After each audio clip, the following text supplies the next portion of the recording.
A'udzu billahi minasyaitonir rajim. Bismillahirrahmanirrahim. Bismillahi wa bihamdihi. Assalamualaikum warahmatullahi taala wabarakatuh. Alhamdulillah ghafiriz dzambi wa qabilit taubi syadidil iqabi dzit tawli la ilaha illa huwa ilaihil masir. Wassalatu wassalamu ala asyrafil anbiya'i wal mursalin sayyidina Muhammad wa ala alihi wa sahbihi ajma'in. Subhanaka la ilma lana illa ma 'allamtana innaka antal alimul hakim wa la haula wa la quwwata illa billahil aliyyil azim. Allahumma ighfir li ummati sayyidina Muhammadin sallallahu alaihi wasallam wa aslih ummata sayyidina Muhammadin sallallahu alaihi wasallam wa farrij 'an ummati sayyidina Muhammadin sallallahu alaihi wasallam warham ummata sayyidina Muhammadin sallallahu alaihi wasallam wa alif baina qulubi ummati sayyidina Muhammadin sallallahu alaihi wasallam lima tuhibbu wa tardah. وافتح لنا فتوح العارفين بك بحق سيدنا محمد صلى الله عليه وسلم. سبحانك لا علم لنا إلا ما علمتنا إنك أنت العليم الحكيم ولا حول ولا قوة إلا بالله العلي العظيم. وصلى الله على سيدنا محمد وعلى آله وصحبه وسلم. الحمد لله رب العالمين. Alhamdulillah, berjumpa kembali dalam kajian tafsir karangan Profesor Dr. Wahbah Zuhaili radhiyallahu taala an yang berjudul At-Tafsirul Munir. Dan insyaallah kali ini kita akan membahas suratul Baqarah ayat 28. Mazahiru qudratillahi bi khalqil insani wa imatatihi wa khalqil ardi was sama'. Ayat ini menjelaskan tentang kenyataan kemahakuasaan Allah Subhanahu wa taala yang menciptakan manusia dari ketiadaan menjadi ada. Demikian juga mematikan mereka dan juga penciptaan langit dan bumi. Allah Subhanahu wa taala berfirman, Kaifa takfuruna a'udzu billahi minasyaitonir rajim. Kaifa takfuruna billahi wa kuntum amwatan fa ahyaakum thumma yumitukum thumma yuhyikum thumma ilayhi turja'un. Huwallazi khalaqa lakum ma fil ardi jami'an thumma istawa ila as-samaa'i fasawwahunna sab'a samawat wa huwa bikulli syai'in 'alim. Terjemahan ayat 28. Kaifa takfuruna billah. Mengapa kamu kafir kepada Allah Subhanahu wa taala? Ini merupakan istifham inkari. Kalau kita belajar sorof, pertanyaan yang tidak perlu jawaban, maksudnya pertanyaan yang sebenarnya penegasan. Dan juga mengandung larangan. Seakan-akan Allah Subhanahu wa taala mengatakan kalian tidak layak, tidak pantas untuk kafir kepada Allah Subhanahu wa taala. Dan setelah itu Allah Subhanahu wa taala menyebutkan alasan mengapa orang-orang kafir itu tidak pantas dan tidak layak untuk kafir kepada Allah Subhanahu wa taala. Allah Subhanahu wa taala memberikan penjelasan tentang sebab. Kaifa takfuruna billahi wa kuntum amwatan. Bagaimana mungkin kalian berani kafir kepada Allah Subhanahu wa taala padahal sebelum ini kalian itu mati, maksudnya tidak ada. Ya.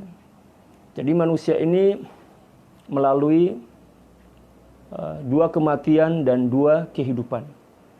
Kematian yang pertama adalah sebelum penciptaan kita, yang diistilahkan oleh para ulama dengan istilah Adam, ketiadaan. Itulah kematian kita yang pertama. Maksudnya pada awalnya kita adalah makhluk yang tiada. Setelah itu Allah Subhanahu wa taala menciptakan kehidupan kita dan menjadi kehidupan yang pertama. Setelah itu terjadilah kematian yang kedua, yaitu perpindahan kita dari alam dunia ini ke alam selanjutnya.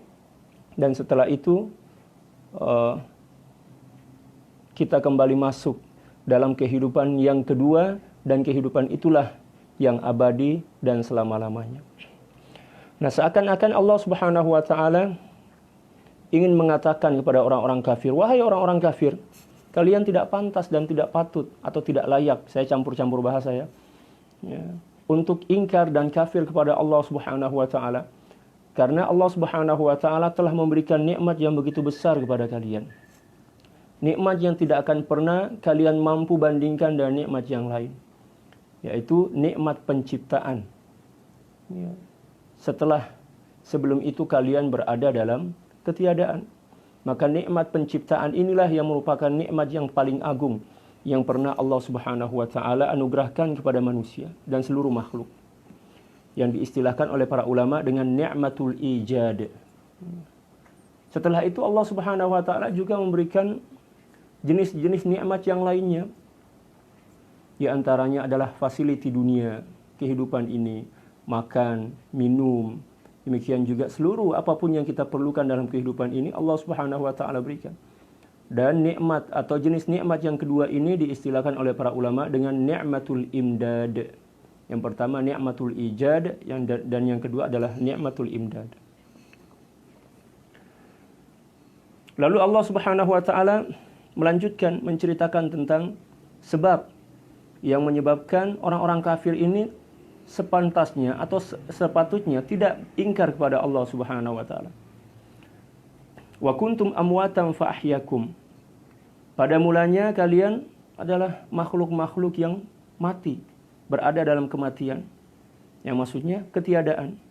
Lalu Allah Subhanahu wa taala menghidupkan kalian. Tsumma yumitukum. Ya, kemudian Allah Subhanahu wa taala kembali mematikan kalian, kematian yang kedua, yaitu perpindahan dari alamud dunya ke alamul barzakh, ke alam barzakh. Tsumma yuhyikum. Setelah itu kalian dihidupkan lagi.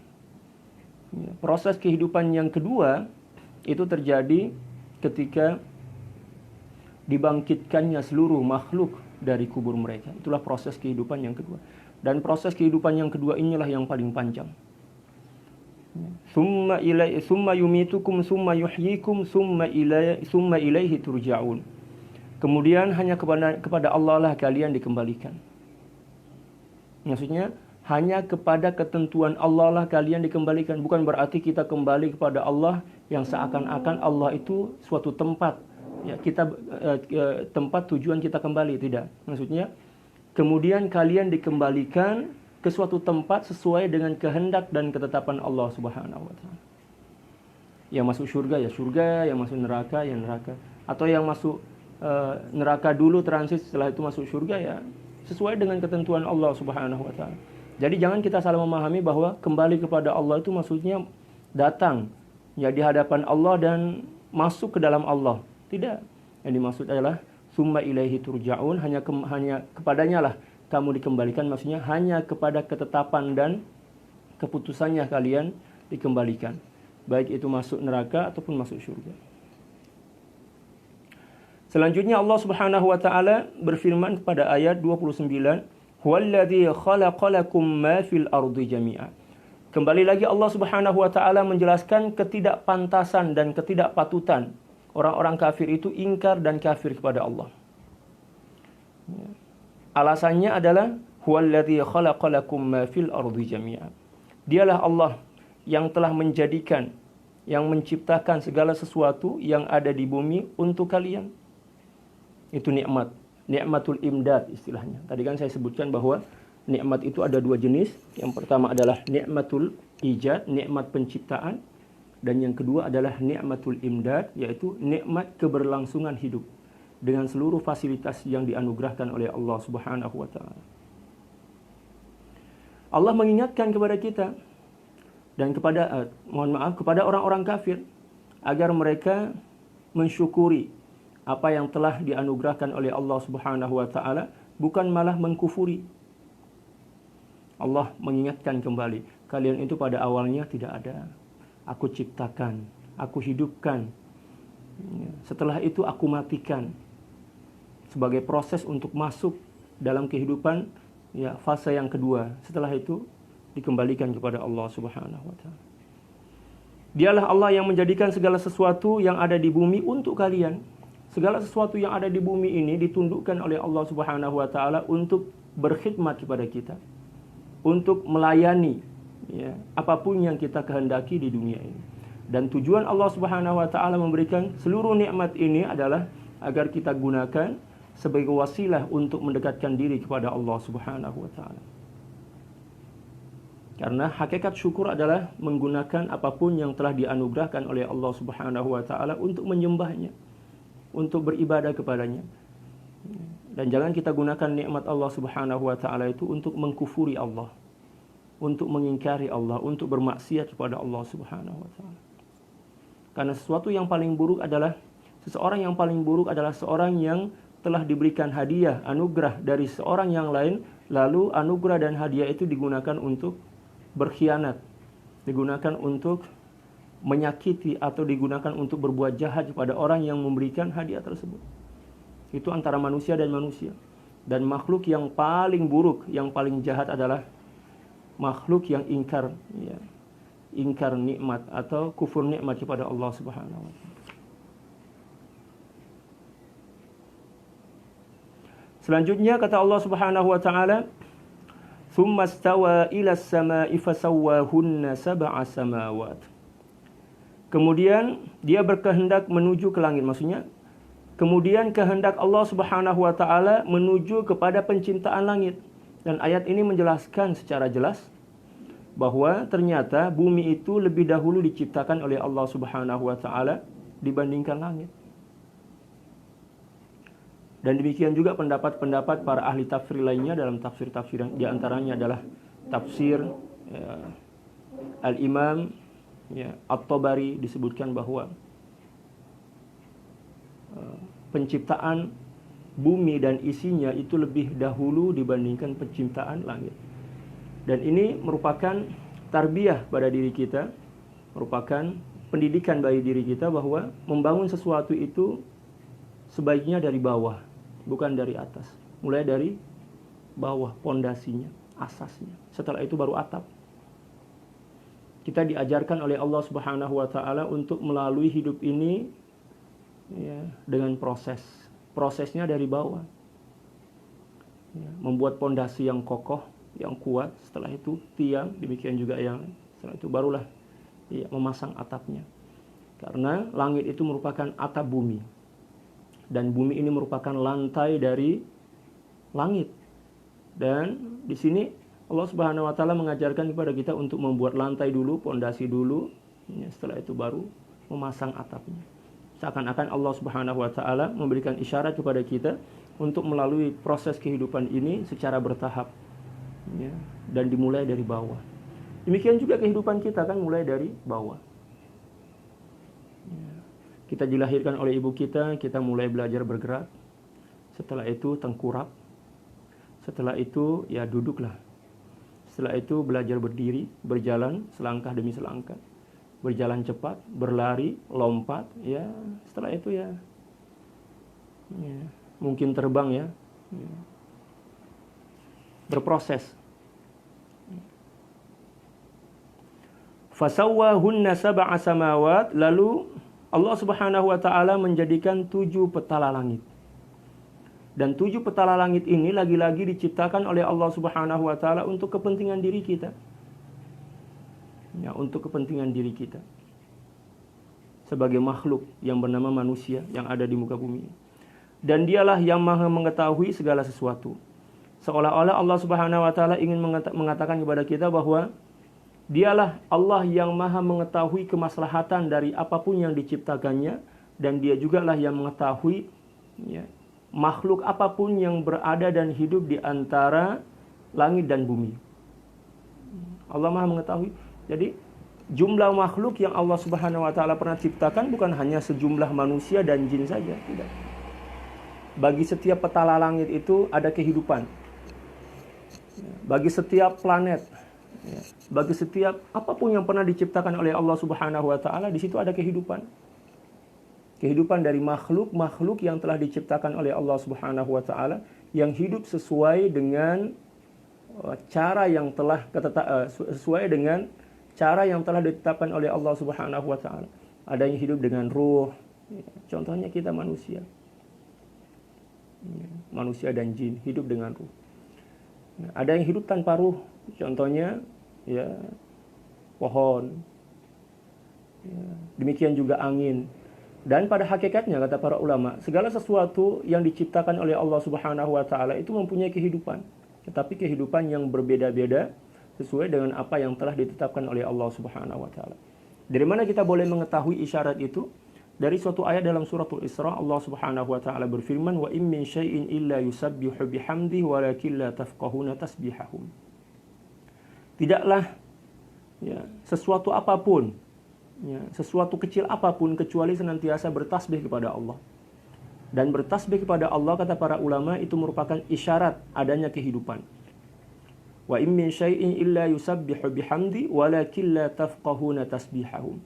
Akan tetapi kalianlah yang tidak memahami bahasa dan cara mereka bertasbih. Ayat ini kata para ulama menjelaskan bahwa seluruh makhluk yang pernah diciptakan oleh Allah Subhanahu wa taala itu mempunyai kehidupan sesuai dengan keadaan mereka dan sesuai dengan apa yang telah diatur oleh Allah Subhanahu wa taala. Akan tetapi kita sebagai manusia biasa yang tidak memahami cara hidup serta bahasa-bahasa yang mereka gunakan. Oke, di sini ada pembahasan balaghah, demikian juga i'rabnya, akan tapi kita tidak bahas karena pembahasan tentang balaghah dan i'rabnya ini perlu waktu dan perlu penjabaran yang cukup luas. Tidak apa-apa, kita langsung masuk dalam pembahasan tafsirnya. 27. Oke, sebelum kita membaca tafsirnya, kita mencoba untuk membaca korelasi antara kedua ayat ini dengan ayat sebelumnya. Al-Munasabah menjelaskan tentang korelasi. Ba'da an zakarallahu sifatil fasiqina wa mawqifal kufari minal Qur'an, wajjaha al-khitaba ila al-kufari fi hataini al-ayataini ala tariqil inkari wat ta'ajjubi wat tawsi wat tawbih ala mawqifihim wa sifati kufrihim bi dzikril barahini wad da'iyati ila al-iman. Setelah Allah Subhanahu wa taala menjelaskan tentang sifat-sifat dan karakter-karakter orang-orang fasik sebelum ayat ini, demikian juga menjelaskan tentang sikap orang-orang kafir terhadap Al-Qur'an. Sebelum ini kan Allah Subhanahu wa taala menceritakan tentang sifat-sifat orang kafir. Demikian juga sikap orang-orang munafik dan juga orang-orang fasik terhadap Al-Qur'an. Wajjaha al-khitaba ila al-kuffari fi hataini al-ayataini ala tariqil inkari wat ta'ajjubi wat tawbih ala mawqifihim wa sifati kufrihim. Allah Subhanahu wa taala kemudian mengarahkan pembicaraan khusus kepada orang-orang kafir. Jadi dua ayat ini diturunkan khusus kepada orang kafir. Diarahkan kepada orang kafir. Fi hataini al-ayatain, dua ayat ini ala tariqil inkar, dengan tujuan untuk menjelaskan tentang keingkaran mereka kepada Allah Subhanahu wa taala, wat ta'ajjubi wat tawbih, dan juga bentuk hinaan mereka kepada Allah Subhanahu wa taala. Bentuk hinaan Allah Subhanahu wa taala kepada mereka ala mauqifihim, atas sikap yang mereka lakukan, wa sifati kufrihim, dan juga atas sifat-sifat kekufuran mereka. Bidzikril barahinid da'iyati ilal iman, dengan menyebutkan beberapa argumentasi yang mengajak mereka, membujuk mereka untuk mendekat kepada nilai-nilai keimanan. Seperti yang telah disebutkan tadi, mereka dibujuk oleh Allah Subhanahu wa taala, wahai orang-orang kafir, kalian ini tidak pantas untuk ingkar kepada Allah. Tidak ada alasan bagi kalian untuk ingkar dan tidak beriman kepada Allah. Coba kalian fikirkan betapa banyak anugerah dan nikmat yang telah diberikan oleh Allah Subhanahu wa taala kepada kalian. Yang pertama, kalian telah diciptakan dari ketiadaan, yang diistilahkan dengan nikmatul ijad. Setelah itu Allah Subhanahu wa taala menundukkan langit dan bumi, menciptakan dan menundukkan langit dan bumi serta seluruh isinya untuk keperluan kalian. Apakah pantas dan patut kalian ingkar dan kufur kepada Allah Subhanahu wa taala? Allahu akbar. Wa hiya an-ni'amu ad-dallatu ala qudratihi ta'ala min bada'il khalqi ila muntaha. Yaitu beberapa nikmat atau segala bentuk nikmat yang memberikan penjelasan dan juga memberikan arahan tentang kemahakuasaan Allah Subhanahu wa taala setelah menciptakan dan juga dari mulai penciptaan sampai pada akhir segala sesuatu. Allah sebutkan. Kalian pada awalnya tidak ada, saya ciptakan, saya berikan fasilitas. Ya, saya tundukkan langit dan bumi untuk berkhidmat dan memberikan pelayanan kepada kalian. Langit saya tundukkan untuk menurunkan hujan, demikian juga bumi saya perintahkan untuk mengeluarkan buah-buahan, tumbuh-tumbuhan untuk keperluan kalian. Demikian juga seluruh apapun yang ada di muka bumi ini saya tundukkan untuk keperluan kalian. Dengan tujuan kalian beribadah kepadaku, kalian beriman kepadaku. Ya, demikian pula setelah itu saya membinasakan kalian. Setelah itu saya ciptakan kembali. Setelah itu situlah ya akan terjadinya hisab. Ya, pertanggungjawaban di hadapan Allah Subhanahu wa taala. Wa min ihyaihim ba'dal imatah. Demikian juga satu di antara anugerah itu adalah kehidupan setelah kematian. Tsummal imatati ba'dal ihya. Demikian juga kematian setelah ya, kehidupan. Jadi ternyata kematian itu adalah nikmat. Kematian itu adalah nikmat. Banyak orang yang menyangka bahwa kematian itu adalah semacam sesuatu yang menakutkan ya. Padahal sebenarnya kata agama kita, dalam agama kita, kematian itu nikmat. Coba kita bayangkan kalau seandainya kita tidak pernah mati, tidak kembali kepada Allah Subhanahu wa taala melalui proses kematian, betapa bosannya kita hidup di dunia ini. Saya teringat dulu kalau nggak salah itu di Trans 7 kalau nggak salah. Ada seorang kakek yang ada di Jawa Tengah kalau nggak salah, umurnya kalau nggak salah itu 140 tahun. Ditanya oleh wartawan, Mbah atau kakek, iya kenapa? Apa Mbah ini nggak merasa bosan hidup di dunia ini? Apa katanya? Allahu Akbar. Kalau seandainya kematian itu ya bisa diusahakan, maka saya lebih memilih mati katanya. Loh kenapa? Bukannya ya panjang umur itu panjang umur itu adalah suatu nikmat. Iya katanya, memang di satu sisi nikmat, akan tetapi ternyata penderitaan. Kok bisa? Ya bisa katanya. Coba kamu bayangkan katanya. Saya telah berumur 140 tahun. Saya hidup bukan di zaman saya. Bukan pada generasi saya. Sudah ada 3 atau 4 generasi yang telah berlalu. Kawan-kawan saya sudah mati semua. Saya sendiri aja yang hidup. Betapa sakit dan betapa menderitanya saya hidup di dunia ini. Seakan-akan saya hidup bukan seakan-akan saya hidup di planet lain. Saking membosankannya. Orang tidak paham tentang bahasa-bahasa yang saya gunakan. Demikian juga saya tidak paham tentang bahasa-bahasa mereka karena bukan generasi saya, kata beliau. Nah, dari sini bisa kita pahami bahwa ternyata kematian itu adalah nikmat. Walaupun memang prosesnya ya terkadang menakutkan, melalui kecelakaan, melalui seperti yang terjadi ya, baru-baru ini kemarin ya, ada jamaah ya masjid kita di sini yang meninggal dunia ya, terinjak trailer, istilah di sini lori, sampai hancur-hancur. Itu prosesnya. Tetapi ternyata kematian itu nikmat. Ya, nikmat. Bagi orang yang beriman adapun bagi orang kafir ya azab lah, hukuman. Dianggap sebagai azab. Adapun orang-orang beriman, ya, kematian itu nikmat untuk masuk ke fase kehidupan yang lebih abadi. Allahu Akbar. Wa khalaqa jami'al khairat al-maknunati fil ardi liyatamatta'u bi jami'i ma fi zahiriha wa batiniha. Dan Allah Subhanahu wa taala telah menciptakan ya, seluruh kebaikan dan manfaat yang ada di perut bumi ini, demikian juga yang ada di permukaan bumi, liyatamatta'u bi jami'i ma fi zahiriha wa batiniha, agar mereka menikmati fasilitas apapun dan apapun nikmat yang ada pada permukaan bumi dan juga yang ada pada kandungan bumi.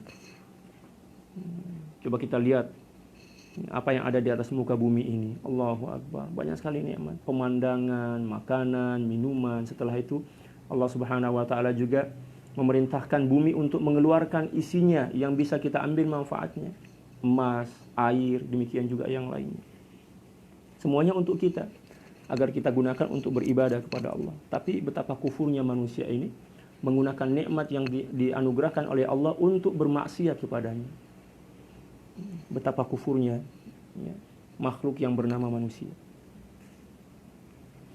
Wa khalaqa sab'a samawatin muzayyanah bimasabih liyahtadu biha fi dhulumatil barri wal bahr afa ba'da hadza kullihi yakfuruna bi Muhammadin wa bi risalati. Setelah itu Allah Subhanahu wa taala juga menciptakan 7 petala langit dengan berbagai macam ornamen dan hiasannya. Coba kita lihat langit, dihiasi ya, bintang gemintang. Demikian juga cahaya-cahayanya, demikian juga matahari, luar biasa. Warna yang Masya Allah, luar biasa, ya, indah sekali. Tujuannya apa? Agar kita mengambil pengajaran atau pelajaran, mengambil hikmah dari penciptaan tersebut dan juga merupakan ciptaan yang ditundukkan oleh Allah Subhanahu wa taala demi memenuhi kebutuhan kita, keperluan kita. Air hujan turun dari langit. Demikian juga bintang-bintang menjadi ya, pedoman saat kita berlayar di lautan. Demikian juga melalui bintang-bintang bulan, demikian juga matahari, kita mampu dan bisa ya, menghitung hari, bulan, tahun. Masya Allah, semuanya nikmat. Nikmat dari Allah Subhanahu wa taala. Apa ba'da hadza kullihi yakfuruna bi sayyidina Muhammadin sallallahu alaihi wasallam wa bi risalati? Apakah setelah semua itu aku berikan, kata Allah Subhanahu wa taala, kepada mereka orang-orang kafir ini, apakah pantas atau layak mereka kufur dan mengingkari ajaran hidayah yang dibawa oleh baginda Rasulullah sallallahu alaihi wasallam dan juga mengingkari kerasulannya? Seakan-akan Allah Subhanahu wa taala ingin mengatakan kepada mereka, kalian ini adalah ya, makhluk yang tidak pandai berterima kasih. Oke. Selanjutnya kita akan membahas tentang tafsirannya. Halaman 128, kitab aslinya ya. Nanti para sahabat yang ingin menyimak silahkan download di Google. Ya, tulis di situ At-Tafsirul Munir PDF, insyaallah akan jumpa dan ya, gratis saja, free download, gratis. Halaman 187. Kita menggunakan kitab Arabnya. Mencoba untuk menciptakan kebiasaan baru. Ya, mempelajari agama bukan dari terjemahan. Karena terjemahan ini terkadang ya begitulah. Banyak kekeliruan di dalamnya. Selanjutnya at-tafsir wal bayan, menjelaskan tentang tafsir dan juga penjabaran penjelasannya.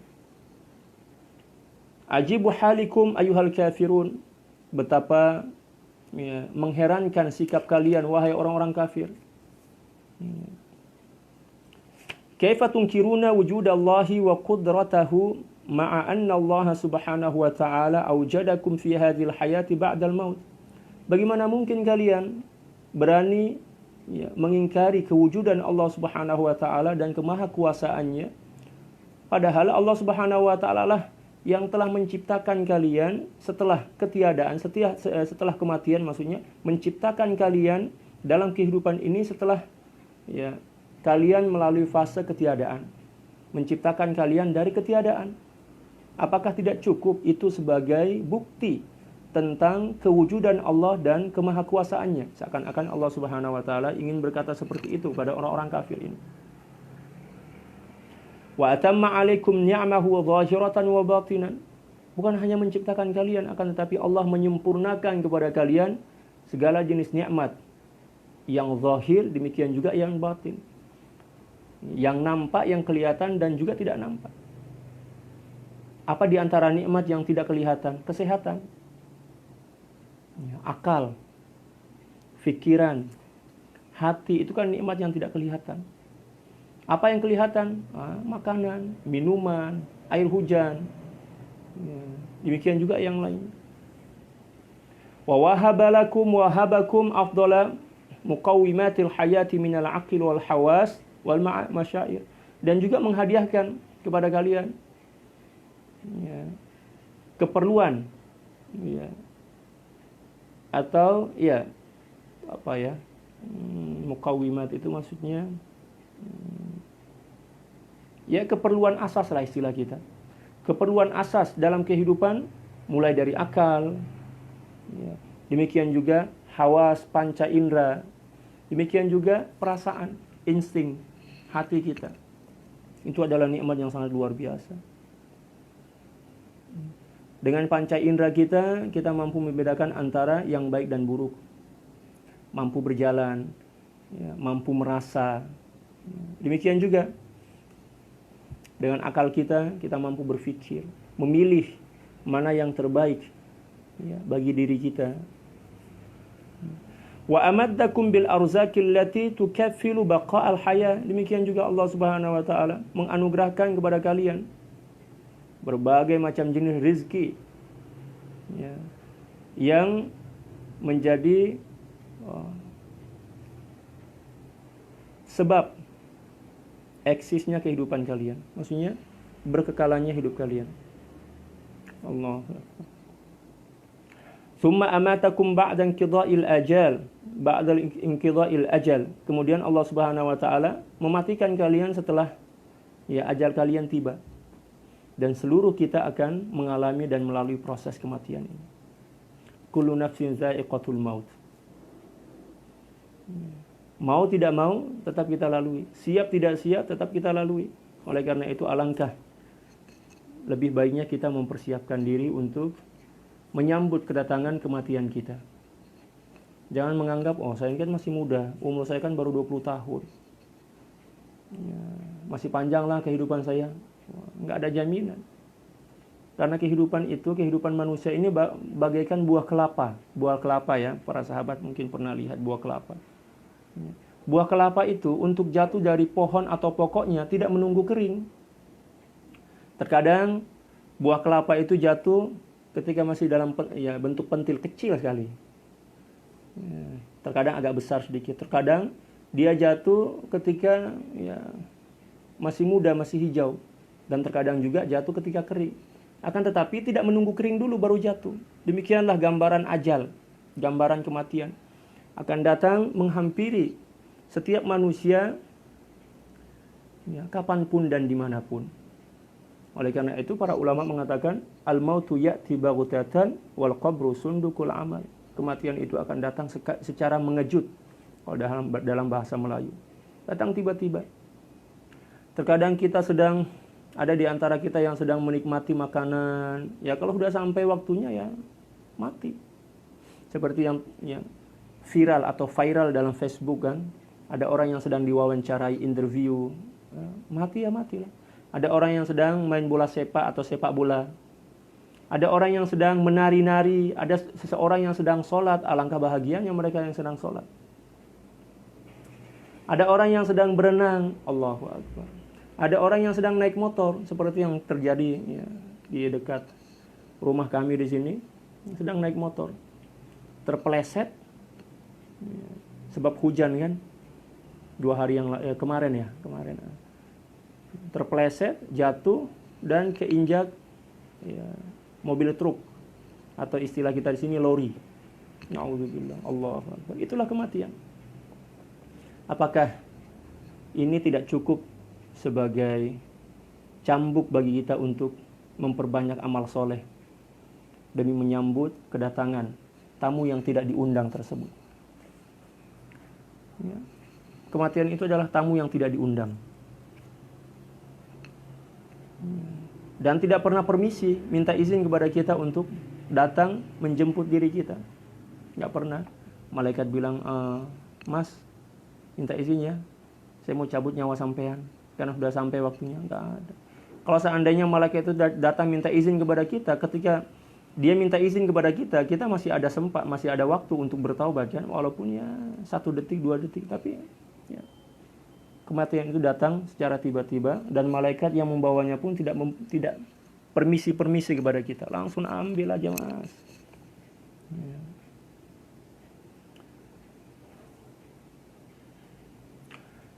Summa yuhyikum bil ba'si minal kubur. Kemudian ya, kembali menghidupkan kalian melalui proses kebangkitan dari kubur, dibangkitkan. Dan pada saat ini seluruh makhluk yang telah mendahului kita, meninggal sebelum kita, mulai dari zaman Nabi Adam sampai hari ini sedang transit di alam kubur, transit menunggu terjadinya hari kiamat dan hari kebangkitan. Kita bayangkan, kalau seandainya transit di alam kubur itu 1 juta tahun, karena menunggu kiamat dulu kan, menunggu kiamat dan kebangkitan. Berarti 1 juta tahun, 1 juta tahun, ya perlu makan dan minum lah kan. Tapi makan dan minum mereka bukan nasi bungkus, bukan Pepsi Cola, ya, akan tetapi amal soleh mereka itulah yang menjadi ya asupan mereka, makanan mereka. Orang yang amal solehnya banyak di alam kubur berbahagia. Karena apa? Makanan, minuman, penerangan, demikian juga fasilitas yang lain tercukupi. Walaupun dia sendiri dalam kubur mereka, sendiri dalam kuburnya, tapi fasilitasnya lengkap. Ya, istilah kita mau nonton TV ada, ya, main HP ada, ya, mau naik motor istilah lah, contoh. Karena apa? Amal soleh banyak. Dan untuk menunggu hari kebangkitan tidak seorang pun yang mengetahuinya. Karena hari kebangkitan itu akan terjadi setelah kiamat dan tak seorang pun di antara kita yang mengetahui kapan hari kiamat itu akan terjadi. Dan selama itu, maka orang-orang yang telah meninggal dunia harus menunggu dan transit di alam kubur. Coba kita bayangkan, manusia pertama yang meninggal dunia di zaman Nabi Adam sampai saat ini masih dalam alam kubur, sedang menunggu, sedang transit. Kalau amalnya baik, ya alhamdulillah. Tapi kalau amal kita buruk, na'udzubillah, menderita. Kita bayangkan di alam kubur itu sesak, gelap, kehausan, kelaparan, luar biasa, ketakutan. Setelah itu kita sendirian, keseorangan, tidak ada seorang pun yang menemani kita. Cukuplah itu sebagai iktibar, sebagai peringatan bagi kita untuk bangkit dari kelalaian dan tidur lena kita untuk melakukan amal soleh, persiapan dan bekalan kita menuju akhirat. Tsumma turja'una ila Allah wahdahu lil hisabi wal jazaa. Kemudian kalian dikembalikan kepada Allah. Tujuannya apa? Lil hisabi wal jazaa, untuk dihisab, diperhitungkan dan dibalas oleh Allah. Diperhitungkan secara terperinci. Setiap napas akan dihitung. Kamu seumur hidup kamu, saya telah anugerahkan nafas sebanyak 5 juta nafas. Setiap nafas ada hutang kesyukuran. Mohon maaf saya campur-campur bahasa. Ada hutang kesyukuran. Lepas itu pula saya bagi mata, 2 mata. Ya, saya bagi 2 mata ini, awak mula-mula boleh nampak dunia ini semisal umur 2 tahun. Sampai umur 60 tahun. Nikmat mata, catat, nikmat mata selama 4 atau 50 tahun. Apakah kamu telah mampu menunaikan kesyukuran mata itu atas nikmat mata?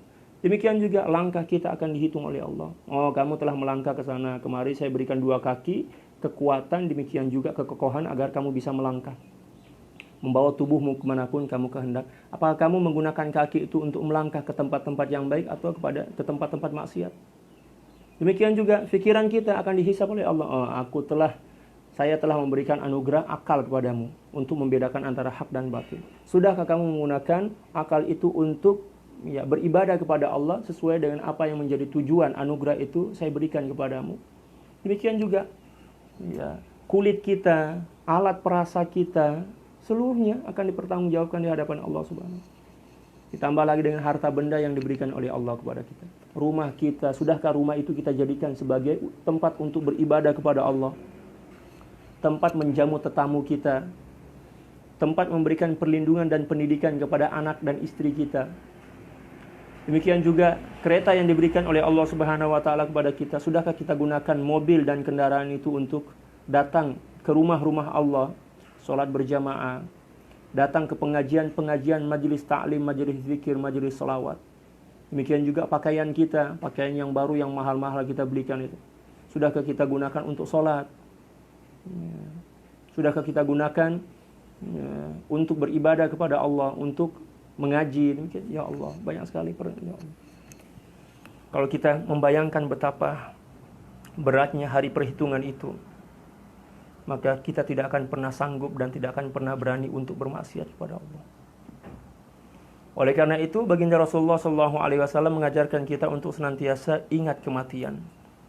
Akthiru min zikir hadmil ladzat ya'nil maut. Banyak-banyaklah kalian mengingat mati agar kalian tidak berani melakukan maksiat dan senantiasa mempersiapkan diri untuk menyambut kedatangan kematian itu. Sudahlah, kita berhentilah dari kebiasaan-kebiasaan buruk kita, bermaksiat, lalai dari Allah, terlalu cinta kepada dunia. Berhentilah, karena itu akan menjadi penyesalan yang tidak berpenghujung di akhirat nanti.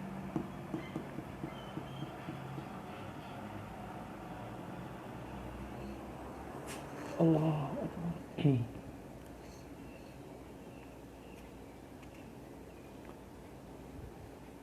liyajziya kullam ri'in bima qaddam.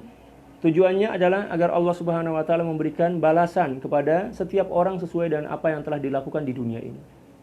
In khairan fa khairun wa in syarran fa syarrun. Apabila amalnya baik, maka balasannya baik. Hal jazaul ihsan ilal ihsan. Dan apabila perbuatannya buruk, Allah balas dengan azab. Allah balas dengan hukuman. Faman ya'mal mithqala dzarratin khairan yara wa man ya'mal mithqala dzarratin syarran yara. Barang siapa yang melakukan kebaikan sekecil apapun juga, Allah Subhanahu wa taala balas dengan kebaikan. Dan sesiapa orang yang melakukan keburukan sekecil apapun dia, maka Allah Subhanahu wa taala juga akan membalas keburukan tersebut.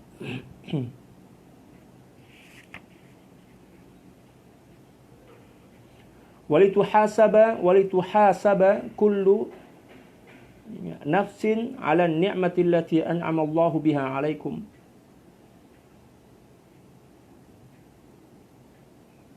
Dan agar Allah Subhanahu wa taala, agar setiap jiwa atau manusia dihisab oleh Allah Subhanahu wa taala atas seluruh nikmat yang telah dianugerahkan kepada kalian. Seluruh nikmat akan dihisab oleh Allah Subhanahu wa taala. Fahatani mautatani wa hayatani la tad'u lakum 'udhran fil baqa'i 'ala al-kufri wal istihza'i bi amsalil Qur'an wa inkari nubuwati Nabiillah Muhammadin sallallahu alaihi wasallam. Dan dua ayat ini, dan dua kehidupan dan dua kematian ini, kata beliau, kata Allah Subhanahu wa taala, sebenarnya tidak cukup menjadi alasan bagi kalian untuk berkekalan dalam kekufuran dan mengolok-ngolok isi kandungan Al-Quran dan juga mengingkari kenabian baginda Rasulullah SAW. Allahu Akbar. Qala Ibnu Abbas wa Ibnu Mas'ud radhiyallahu ta'ala anhuma, ay kuntum amwatan ma'dumina qabla an tukhlaqu fa ahyakum ay khalaqakum thumma yumitukum ila 'inda inqida'il ajalikum عند انقضاء أجالكم ثم يحييكم يوم القيامة ويؤيد آية أخرى قالوا ربنا أمتنا اثنتين وأحييتنا اثنتين. Sayyidina Ibnu Abbas, demikian juga Ibnu Mas'ud menafsirkan ayat tersebut dengan mengatakan, kalian pada awalnya dalam keadaan mati, maksudnya tidak ada, tidak wujud. Sebelum Allah Subhanahu wa taala menciptakan kalian. Lalu Allah Subhanahu wa taala menghidupkan kalian, yang maksudnya menciptakan kalian kemudian mematikan kalian ketika ajal kalian telah tiba dan sampai, kemudian Allah Subhanahu wa taala kembali lagi menghidupkan kalian di hari kemudian untuk mempertanggungjawabkan seluruh amal-amal kalian.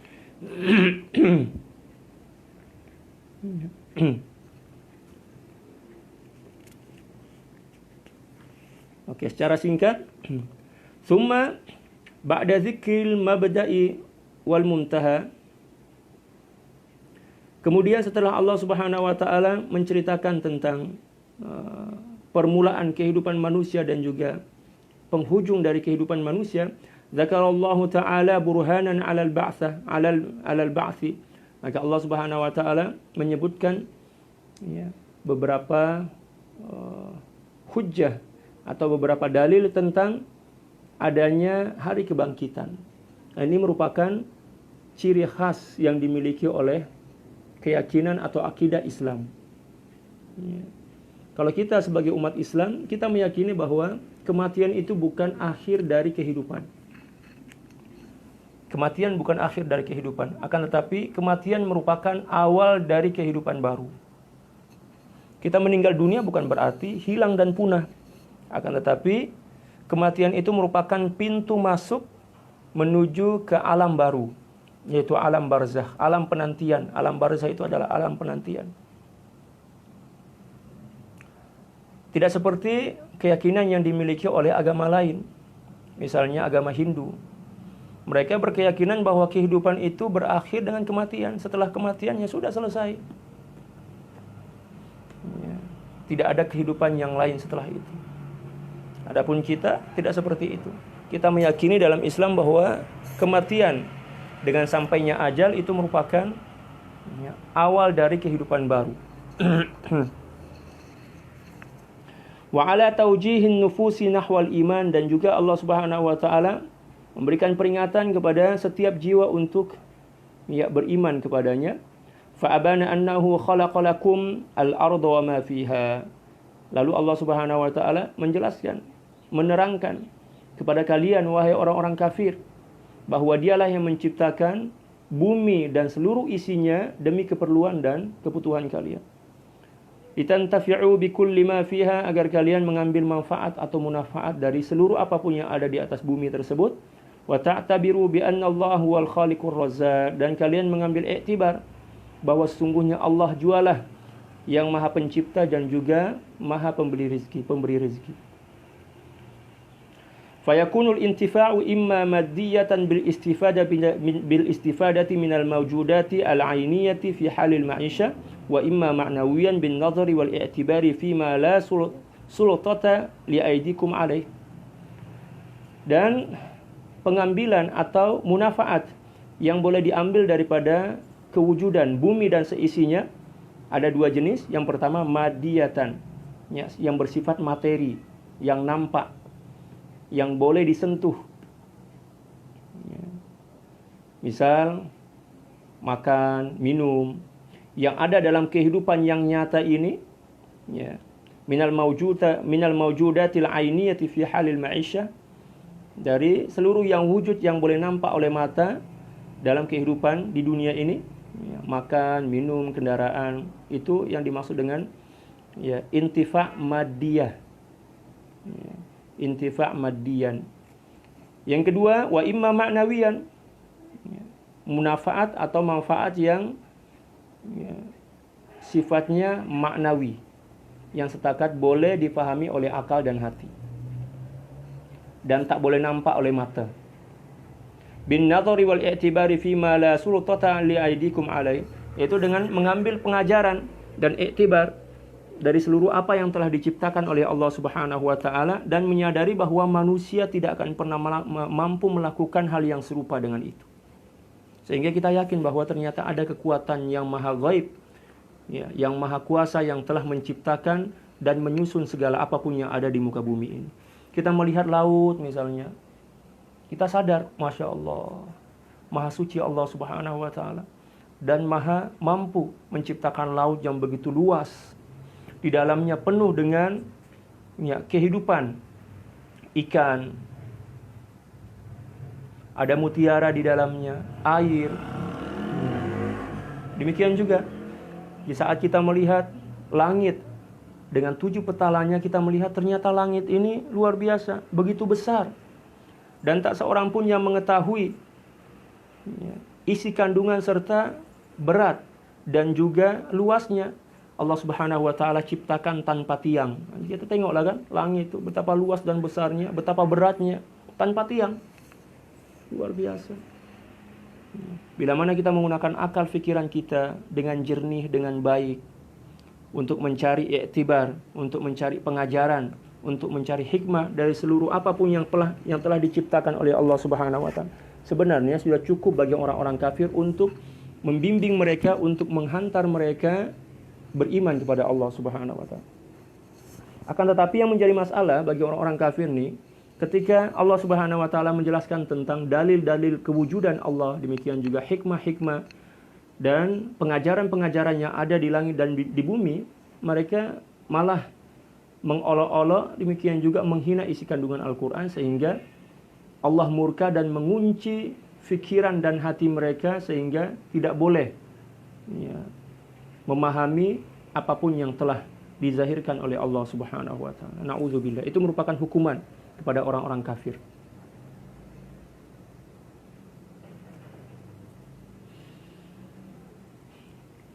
Wa yatimu fil halataini jiza'al ajsad wal arwah. Dan juga Allah Subhanahu wa taala memberikan kepada seluruh manusia, bukan hanya orang-orang kafir saja. Kaum muslimin pun juga diberikan jiza'al ajsad wal arwah. Dari penciptaan langit dan bumi, demikian juga dari akal serta panca indera yang dianugerahkan oleh Allah Subhanahu wa taala kepada kita. Lengkaplah nikmat yang diberikan oleh Allah kepada kita, nikmat jasad dan juga nikmat hati kita, batin kita. Tidak lengkap. Tapi kita yang tak pandai berterima kasih kepada Allah. Setelah itu Allah Subhanahu wa taala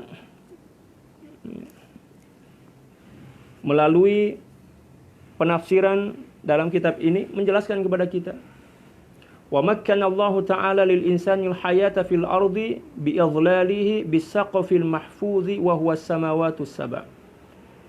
Kata beliau, kata pengarang kitab ini, kemudian Allah Subhanahu wa taala memberikan ketetapan kepada manusia dalam kehidupan di bumi ini dengan melindungi mereka, memayungi mereka, mengatapi mereka bisaqfil mahfuz, dengan atap yang terpelihara, yang terjaga, wa huwas samawatus sab', yaitu 7 petala langit. Itu adalah atap rumah kita. Atap rumah kita. Bumi ini ibarat rumah kita, atapnya adalah langit. Dan atap rumah kita ini tidak pernah rusak, dijaga oleh Allah Subhanahu wa taala melalui para malaikat.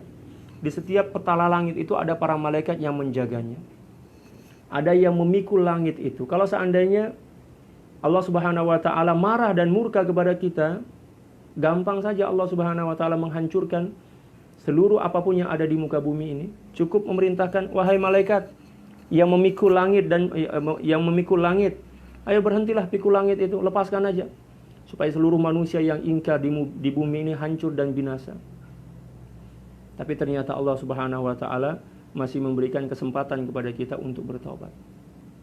Sehingga Allah Subhanahu wa taala menciptakan langit walaupun tanpa tiang, akan tetapi Allah Subhanahu wa taala yang memerintahkan kepada para malaikat yang khusus bertugas untuk memikul langit-langit tersebut untuk senantiasa menjaga dan memelihara langit agar tidak hancur dan ditimpakan ke atas bumi. Demikian juga bumi ini dipikul oleh para malaikat. Kalau seandainya para malaikat berhenti memikul bumi karena Allah Subhanahu wa taala memerintahkan mereka untuk berhenti, maka kita tidak mengetahui apa yang akan terjadi pada bumi ini. Akan hancur berantakan. Semua isi perut bumi itu akan dimuntahkan. Karena yang menjaga isi perut bumi sehingga tidak termuntah keluar adalah para malaikat juga. Malaikat yang menjaganya. Segala sesuatu apapun yang ada di muka bumi ini senantiasa dijaga oleh malaikat. Allahu Akbar. Allati rafa'aha biqudratih, yang telah diangkat oleh Allah Subhanahu wa taala dengan kekuasaannya. Langit itu diangkat oleh Allah Subhanahu, dijaga. Wasawwaha muhakkamatal bina, dan Allah Subhanahu wa taala juga menegakkan 7 petala langit itu dengan dengan bangunan dan binaan yang sempurna, cantik, sempurna. Ada hiasan-hiasannya, bintang gemintang dengan cahaya-cahayanya. Ada bulan, ada matahari, ada planet-planet yang lain dihiasi oleh itu. Tujuannya apa? Untuk menggembirakan hati kita. Untuk membahagiakan hati kita agar kita semangat beribadah kepada Allah Subhanahu wa taala di dunia ini. Dan juga tujuannya untuk keperluan kita. Bintang kita jadikan sebagai pedoman dalam pelayaran di laut. Demikian juga seperti yang saya sebutkan tadi,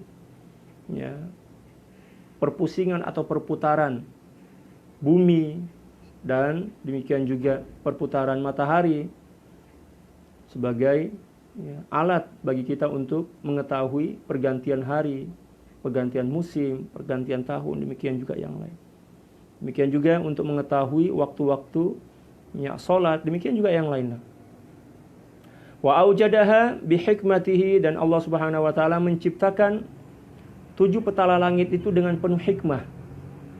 Wa auda'a fiha bada'iyal kawakib wan nujum kawakibi wan nujumi li inaratil ardi fil lail. Demikian juga Allah Subhanahu wa taala menciptakan dan menghiasi langit tersebut dengan bintang-bintang, demikian juga planet-planet, tujuannya li inaratil ardi fil lail, untuk menerangi bumi ini di malam hari. Wa alima subhanahu wahdahu haqiqataha wa rawai'a ma fiha, dan hanya Allah lah yang mengetahui hakikat dari 7 petala langit itu, dan juga hanya Allah lah yang mengetahui keindahan sebenar yang ada pada ketujuh langit tersebut. Pernahkah kita melihat langit? Nah, itu satu soalan. Pernahkah kita melihat langit? Kita tidak pernah melihat langit. Apa yang kita lihat yang berwarna biru di atas itu bukan langit yang sebenarnya. Karena langit itu hanya Allah yang mengetahuinya. Banyak di antara kita yang menyangka bahwa yang berwarna biru itu langit. Bukan, itu bukan langit. Kita belum pernah melihat langit. Karena apa yang di atas kita walaupun itu langit, tetapi kita belum pernah melihat langsung bentuk langit itu seperti apa. Warna biru itu bukan langit. Bagaimana ke bentuk langit? Wallahu a'lam, kita nggak tahu. Hanya Allah yang mengetahuinya. Hanya Allah yang mengetahuinya. Warna langit pun hanya Allah yang mengetahuinya. Jangan kita menganggap bahwa apa yang berwarna biru di atas itulah langit. Bukan, itu bukan langit. Karena warna langit hanya Allah yang mengetahuinya. Bentuk langit hanya Allah yang mengetahuinya. Luas hamparan langit hanya Allah yang mengetahuinya. Kehidupan yang ada di alam langit hanya Allah Subhanahu wa taala yang mengetahuinya.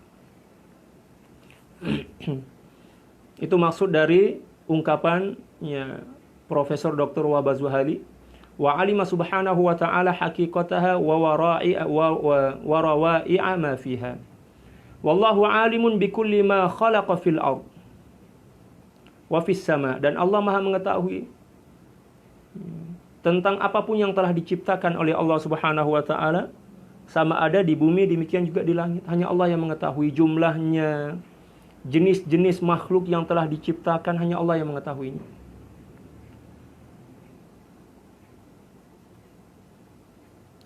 Wa dzalika kulluhu dalilul qudratil bahiratid dallati ala wujudil ilahil khaliq. Dan ini sebenarnya sudah cukup menjadi dalil, menjadi bukti kemahakuasaan Allah Subhanahu wa taala, menjadi bukti yang jelas dan nyata atas kemahakuasaan Allah Subhanahu wa taala, ya, dan juga atas kewujudan Allah yang Maha Mencipta. Wa huwa wahdahul qadiru ala i'adatil khalqi wal haya. Dan hanya Allah lah yang Maha Tunggal, yang mempunyai kemampuan untuk mengembalikan ya, penciptaan dan juga mengembalikan proses kehidupan. Allahu Akbar. Allah yang menciptakan, Allah yang mematikan, Allah yang menghidupkan kembali. Subhanallah. Fahuwa ba'da hadha yusawwigul kufra ya, awil ilhad wa inkara wujudillah. Apakah dengan bukti-bukti semua ini ya, layak kalian wahai orang-orang kafir ya, untuk tetap dalam kekafiran dan pengingkaran ya, serta kalian tidak mengakui kewujudan Allah Subhanahu wa taala. Nah, ini merupakan teguran kepada orang-orang kafir yang mengingkari kewujudan Allah Subhanahu wa taala dan juga tidak menerima dan tidak menyambut kedatangan hidayah yang dibawa oleh baginda Rasulullah SAW. Oke, kita baca Fiqhul Haya Awil Ahkam secara singkat saja sambil menunggu ya, waktu sholat asar masuk.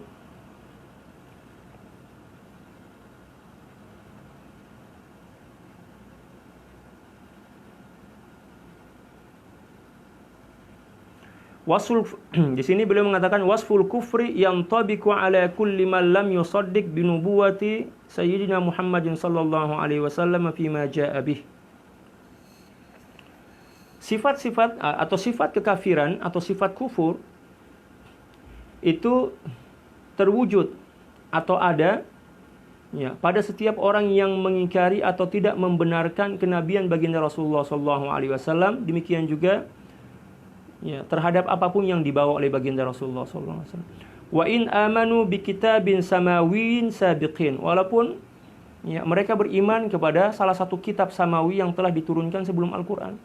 Di antaranya orang-orang Yahudi dan Nasrani. Walaupun mereka beriman dan mengamalkan isi kandungan Taurat dan Injil, akan tetapi setelah kedatangan baginda Rasulullah sallallahu alaihi wasallam dengan membawa risalah Islamiyah dan juga membawa Al-Quran sebagai kitab yang menjadi pedoman, mereka tidak beriman kepadanya, maka iman mereka dianggap tidak sempurna. Bahkan mereka belum dianggap sebagai orang yang beriman. Karena syarat iman mereka bertambah lagi satu, yaitu beriman kepada baginda Rasulullah dan segala apapun yang dibawa oleh baginda Rasulullah.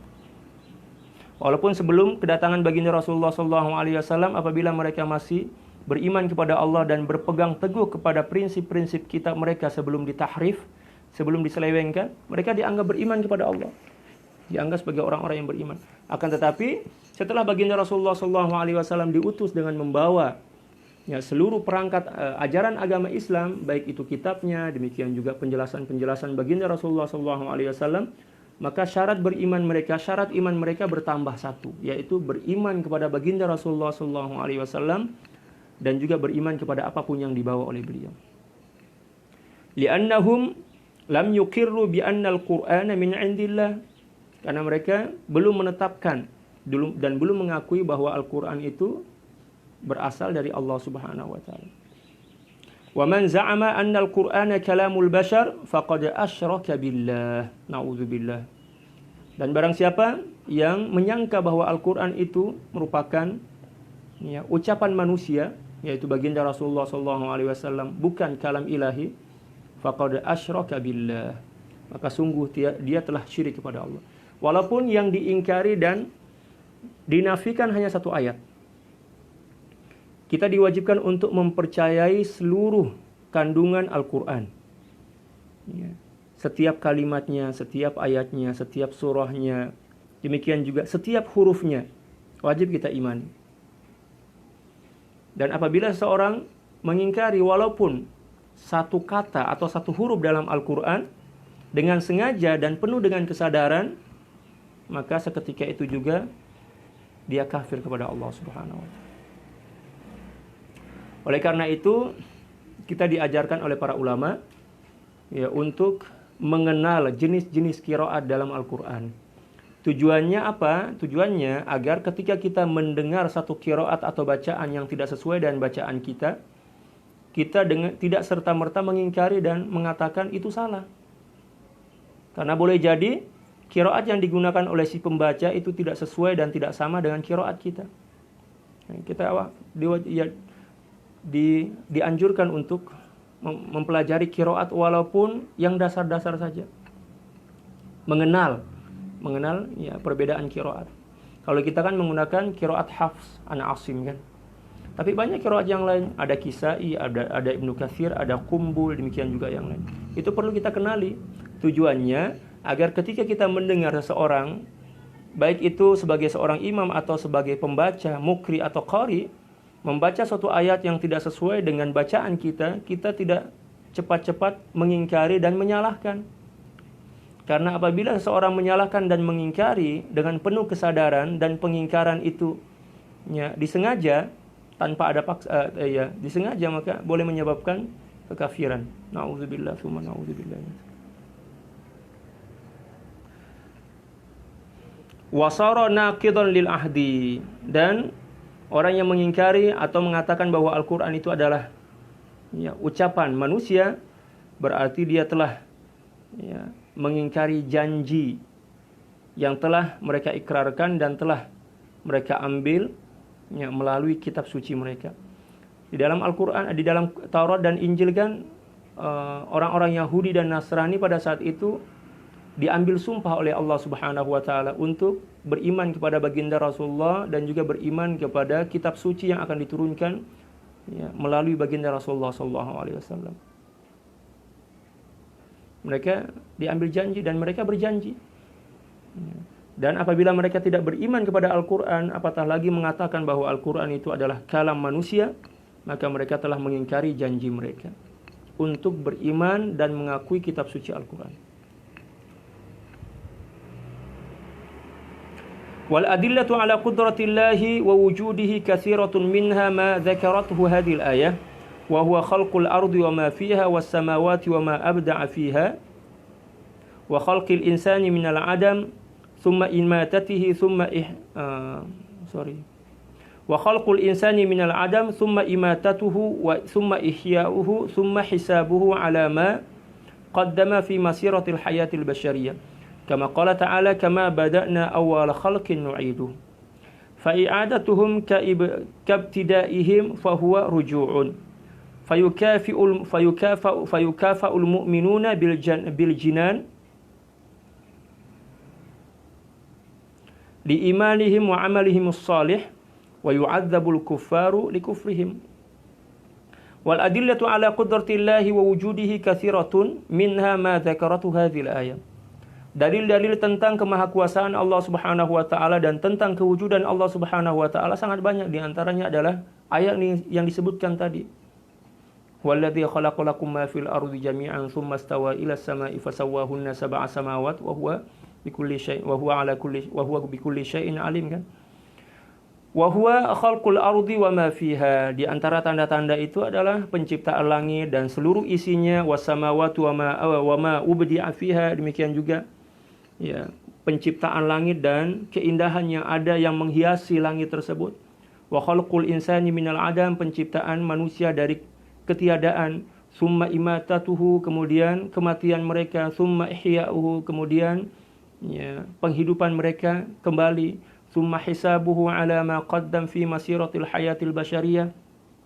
Demikian juga tentang ya, perhitungan atas apapun yang telah mereka lakukan di muka bumi ini ketika mereka hidup sebagai manusia.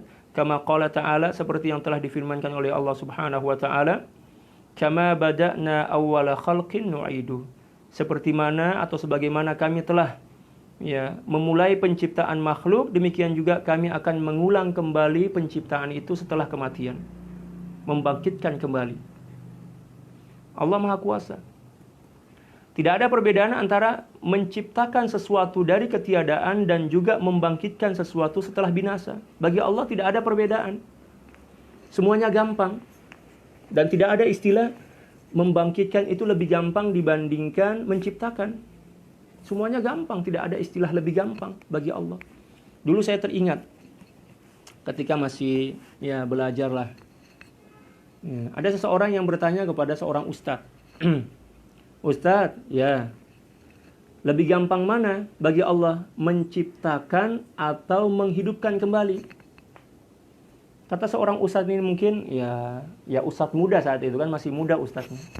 Dia mengatakan, oh lebih gampang membangkitkan kembali karena ya ciptaannya sudah ada kan, sudah diciptakan, dimatikan, setelah itu dibangkitkan kembali. Lebih gampang membangkitkan dibandingkan menciptakan dari ketiadaan. Ternyata setelah kita menelusuri dalam kitab-kitab para ulama, demikian juga dalam kajian tasawuf, dalam kajian tafsir, demikian juga kajian akidah kita, ternyata tidak ada bedanya antara menciptakan dan membangkitkan kembali. Semuanya gampang bagi Allah, dan tidak boleh kita mengatakan membangkitkan itu lebih gampang, lebih mudah dibandingkan menciptakan. Bagi Allah sama aja, nggak ada perbedaan. Karena Allah tidak dibatasi oleh sifat-sifat kemanusiaan. Ya, gampang dan mudah, lebih gampang dan lebih mudah itu kan sifat manusia kan, bukan sifat Allah. Sifat Allah itu ya semuanya gampang, tidak ada istilah lebih, semuanya gampang, sama aja. Sama aja.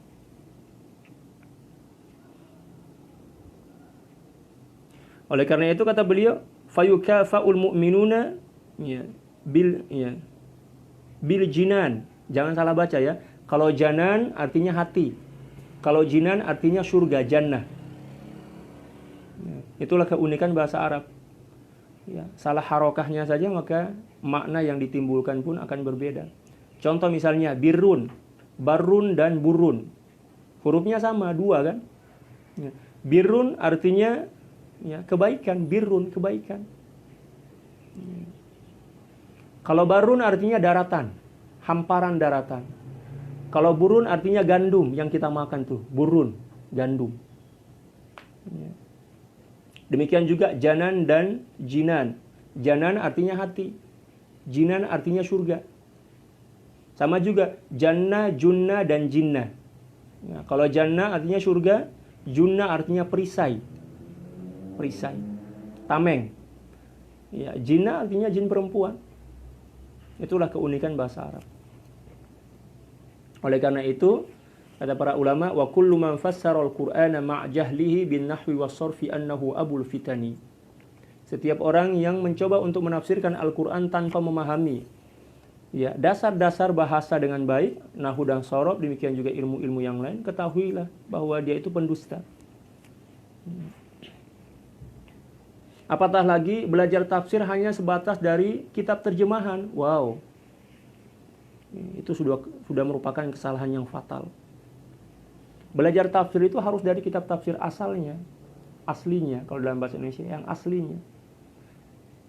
Nggak mungkin seseorang mempelajari tafsir Al-Quran, yang mana Al-Quran menggunakan bahasa Arab, lalu memahaminya dengan bahasa Indonesia. Atau memahaminya dengan sebatas membaca terjemahan bahasa Melayunya, yang nggak boleh. Itu bukan berarti memahami Al-Quran, tetapi dia sedang memahami terjemahan dari Al-Quran tersebut. Nggak boleh. Suatu masa dulu saya pernah bertanya, atau seorang pelajar pernah bertanya kepada guru kami, guru mulia kami, ya, Maulana Syekh Dr. Yusri Al-Hasani hafizahullah wa ala syekhina radhiyallahu ta'ala anhum wa anil jami'. Seorang pelajar ini bertanya, Syekh, apa hukum mempelajari agama dari kitab terjemah? Beliau terdiam. Ya, dan beliau mengatakan itulah ya, di antara sebab kehancuran pemahaman umat Islam terhadap agama mereka. Ketika mereka mempelajari agama hanya sebatas bersandar ya, kepada kitab-kitab terjemahan. Tidak boleh. Kalau kita tidak mampu memahami bahasa Arab, tidak mampu memahami bahasa Al-Quran, setidaknya kita datang belajar kepada seseorang atau kepada para ulama yang memahami bahasa itu, sehingga mereka lah yang langsung menjelaskan kepada kita isi kandungan Al-Quran sesuai dengan rujukan bahasa Arab yang mereka gunakan. Sekarang banyak kelompok-kelompok ya, terutama di Indonesia, di Malaysia pun banyak juga, yang dipanggil istilahkan dengan kelompok-kelompok ya, atau himpunan-himpunan lah, himpunan kajian atau kelompok kajian istilah kita di Indonesia. Ya, kelompok kajian. Yang mana dalam kelompok kajian itu berhimpun atau berkumpul beberapa orang yang bukan merupakan pakar terhadap agama. Tidak pakar agama, bukan ahli agama. Dia tidak paham tentang fikih, tidak paham tentang tafsir, tidak paham bahasa Arab, tidak paham tentang sejarah Islam. Demikian juga ilmu-ilmu keislaman yang lainnya. Mereka berdiskusi tentang Islam. Lucu nggak itu? Lucu kan? Ya. Mengumpulkan orang-orang yang tidak paham untuk memahami sesuatu yang mereka tidak pahami. Ini kekeliruan dan musibah yang sangat besar. Pernah nggak Allah Subhanahu wa Ta'ala memerintahkan kita untuk mendatangi orang yang tidak paham agama dan bertanya tentang agama kepada mereka? Nggak pernah. Kita diperintahkan untuk apa? Fas'alu ahla dzikri in kuntum la ta'lamun. Bertanyalah kepada para ulama apabila kalian tidak paham tentang agama. Bukan bertanya kepada seorang yang sama dengan kita, tidak paham tentang agama. Kumpul, ayo kita baca, kita baca ayat. Misalnya suratul Baqarah ayat 50 misalnya. Ayo kita baca. Ayo sampean baca. Kalau ya antum baca, setelah itu terjemahkan, setelah itu coba ya antum sampaikan apa yang antum pahami dari ayat ini. Loh. Ini bahaya. Cara seperti ini tidak pernah diajarkan oleh baginda Rasul, dan inilah yang dimaksud dengan bid'ah. Bid'ah. Dalam metode pendidikan atau konsep pendidikan yang ditawarkan oleh Islam, yang diajarkan oleh Islam, belajar itu harus bersemuka, face to face, bermuajahah. Ya, dengan para ulama yang mempunyai keahlian dan kepakaran dalam ilmu itu. Ini yang perlu kita perbaiki para sahabat sekalian. Belajar tafsir, datanglah kepada ahli tafsir. Belajar nahu, datang kepada ahli nahu. Belajar fikih, datang kepada ahli fikih yang memang mengajarkan kepada kita ilmu fikih, ilmu tafsir, demikian juga ilmu yang lain dengan rujukan yang jelas.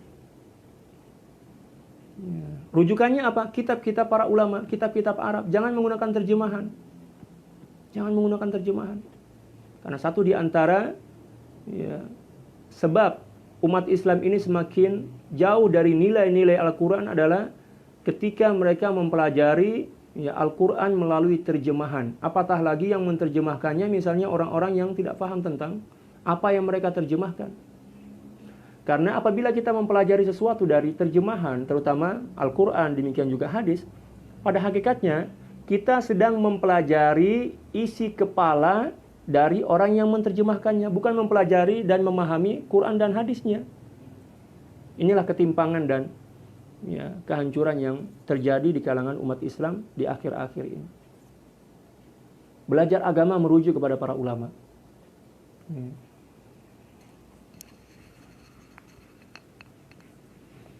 Saya tidak setuju. Saya termasuk orang yang paling tidak setuju dengan cara-cara yang sedang berkembang di Indonesia, yaitu mempelajari agama dengan mengumpulkan beberapa orang yang tidak paham agama berbicara dan berdiskusi tentang agama. Apa yang mereka mau berdiskusikan? Nggak ada yang bisa mereka diskusikan. Karena apa? Mereka tidak paham. Lalu mendiskusikan sesuatu yang tidak difahami tanpa dasar ilmu dan tidak ada yang membimbingnya. Na'udzubillah. Sehingga apa yang terjadi? Mereka ketika membaca ayat-ayat tentang perang misalnya, waqtuluhum haitsu saqiftumuhum akhrijuhum min haitsu akhrajukum. Mereka baca, ternyata kita diperintahkan untuk membunuh orang-orang kafir ya. Mereka mulai berpikir, tetangga saya ada yang kafir.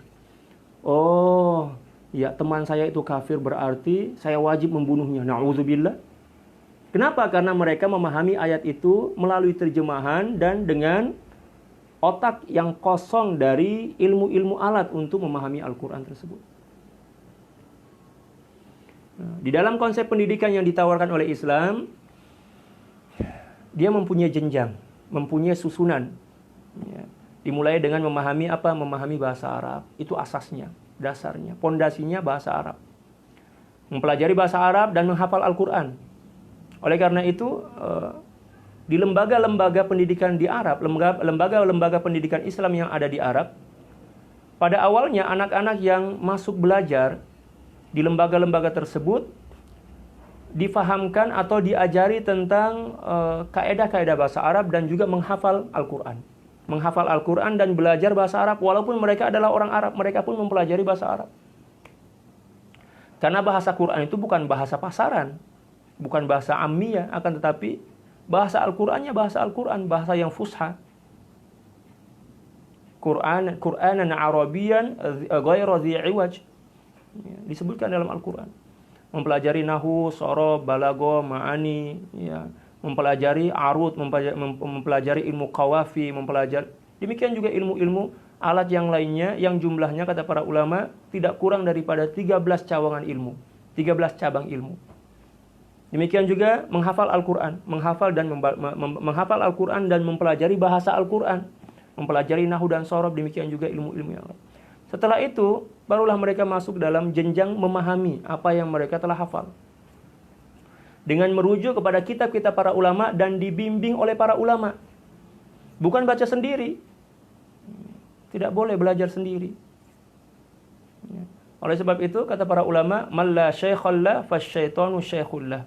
Barang siapa yang belajar tentang agama tanpa adanya bimbingan dari guru, tidak belajar kepada para ulama, tidak mempunyai asas yang kuat, dia hanya belajar dari terjemahan, maka yang menjadi pembimbing dan gurunya adalah syaitan dan hawa nafsunya. Sehingga menyebabkan kecelaruan atau kekeliruan dalam memahami agama kita. Na'udzubillah.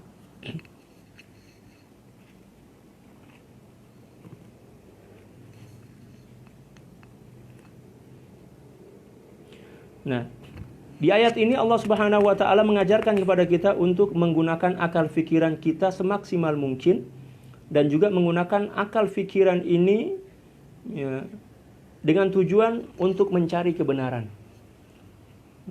Jangan kita gunakan justru untuk merusak kebenaran yang ada. Allah Subhanahu wa taala berfirman, "Wala tufsidu fil ardi ba'da islahiha."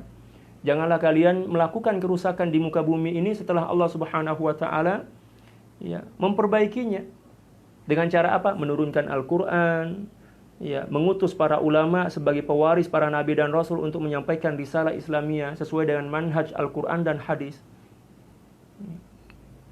Coba kita fahami dan teliti dengan baik. Apa yang menyebabkan kehidupan umat Islam di akhir zaman ini porak-poranda? Kita lihat, hancur.